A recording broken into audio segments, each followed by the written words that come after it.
vereador Cláudio Libardi. Em declaração de voto, o vereador Cristiano Becker da Silva. Para declarar o voto, senhor presidente. Senhor presidente, nobres colegas, eu estou encaminhando agora aqui para o grupo dos vereadores, né, nós recebemos da Secretaria de Gestão e Finanças, no mandato passado, né, uma cartilha a qual orienta como nós, vereadores, como os deputados, podem fazer a solicitação de emendas parlamentares e destinar de forma correta, né, para qual local a qual nós devemos destinar. Então, eu vou encaminhar em seguida que terminar minha fala aqui, porque, sabe, homem não consigo fazer duas coisas ao mesmo tempo, né? Eu estava tentando aqui, mas não vai ir.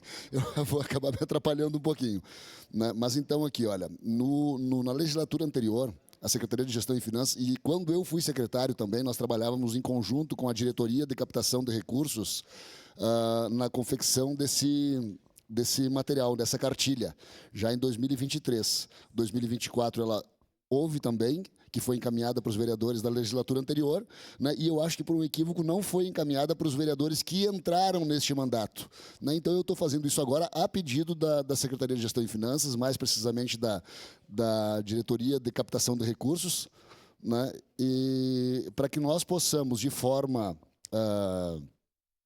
correta, encaminhar essas solicitações aos nossos deputados e a nós mesmos também. Mas já antecipo também que vou votar sim, parabenizar a vereadora Estela Balardim, né, e eu estou encaminhando nesse momento, a pedido então da Secretaria, da Diretoria de Captação de Recursos, esta cartilha para que nós possamos, de forma correta, fazer a solicitação desses recursos. Era isso, senhor presidente. Obrigado, vereador Cristiano. Com a palavra, vereador